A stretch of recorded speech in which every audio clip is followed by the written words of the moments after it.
राम राम जी। भादो माह की पूर्णिमा तिथि पर हम कैसे पूजा करें और कैसे पितरों को तर्पण करें।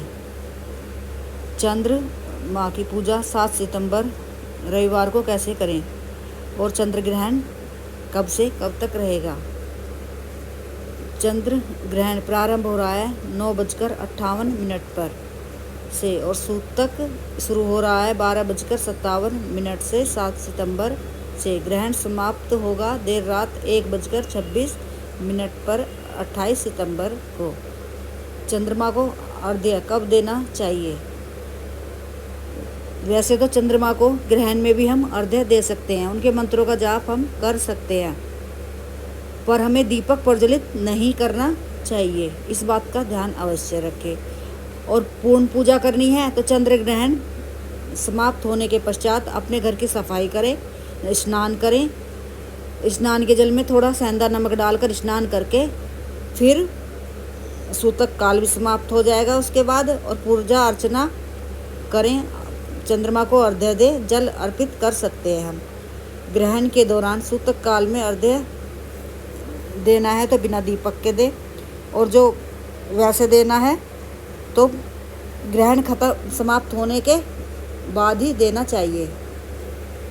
और पितरों को श्राद्ध पक्ष में तर्पण करने की सरल सी विधि।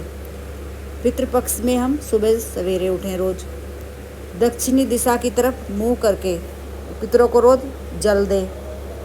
जल में काला तिल, जौ, सफ़ेद पुष्प, मिश्री या बतासा, हाथ में कुशा की अंगूठी बनाकर पहनकर दक्षिण दिशा की तरफ मुंह करके पितरों को जल दें और पितरों से के मंत्रों का जाप भी करें और पितरों से प्रार्थना भी अवश्य करनी चाहिए। पितरों के मंत्र बोले ओम पितृ देवाय नमः, ओम पितृ देवाय नमः। मुख पितरों को दक्षिण दिशा की तरफ ही रखना चाहिए, तर्पण तभी लगता है। भोजन बनाने के बाद पंचग्रास अर्थात गाय, कुत्ता, कौआ, गाय, कुत्ता और पक्षियों के लिए भोजन अवश्य निकालना चाहिए। ब्राह्मण को एक दिन पहले ही बोल के आएं, फिर घर बुलाकर ब्राह्मण को पूरे आदर से बुलाएं, आसन देकर बिठाएं और फिर उसे जो हमने भोजन बनाया है वो भोजन कराना चाहिए।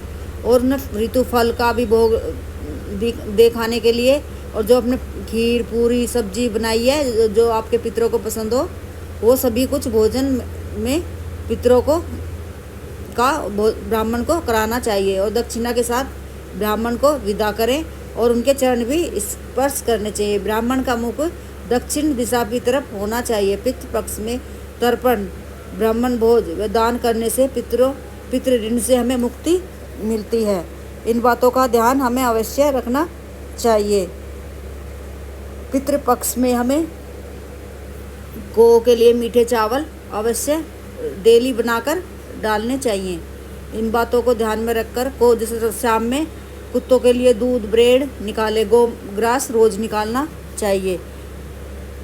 पितरों में हमें पितरों के प्रति दान करना चाहिए। उनकी मनपसंद चीज़ों का दान हमें अवश्य करना चाहिए।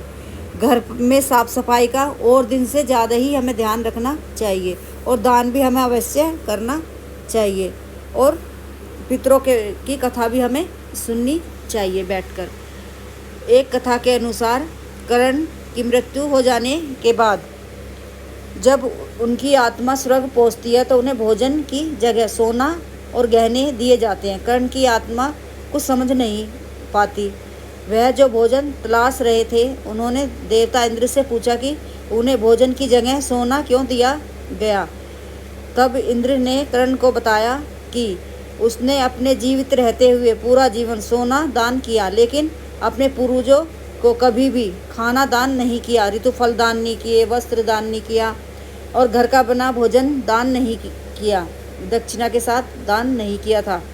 तब कर्ण ने इंद्रदेव से कहा कि उन्हें यह ज्ञान नहीं था कि उनके पूर्वज कौन थे और इसी वजह से वह कभी उन्हें कुछ दान नहीं कर सके। इस सब के बाद कर्ण को उनकी गलती सुधारने का मौका दिया गया और 16 दिन के लिए पृथ्वी पर वापस भेजा गया। जब उन्होंने अपने पूर्वजों को याद करते हुए उनका श्राद्ध कर उन्हें उपहार दिया, दान किया, भोजन का दान किया, ऋतु फल का दान किया, केले, अमरूद, सेब, अनार का दान किया। इनकी वजह से उन्हें पितृपक्ष की अवधि में भोजन दान करने से उनको भी पितरों को तर्पण किया। इसी प्रकार हमें पितृपक्ष में भोजन का, वस्त्र का, अन्न का, जूता चप्पल, छाता दान अवश्य करना चाहिए। पितृपक्ष में दान करने से हमें हमारे परिवार को आशीर्वाद मिलता है, वंश वृद्धि का मिलता है, हमारे जीवन में सुख समृद्धि आती है, पितरों की कृपा हमें मिलती है।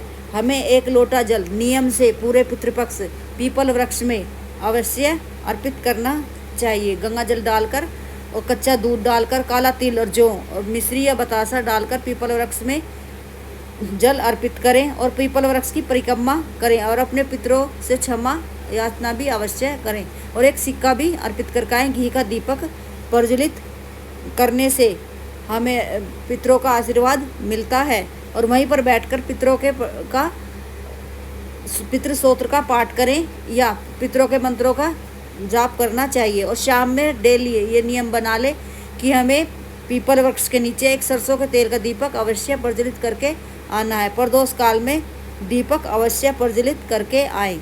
इन बातों को ध्यान में रखकर पितृपक्ष की अपने पितरों को याद करें और उनके प्रति दान करें, तर्पण करें, पिंडदान करें, जिससे उनकी आत्मा को तृप्त होती है।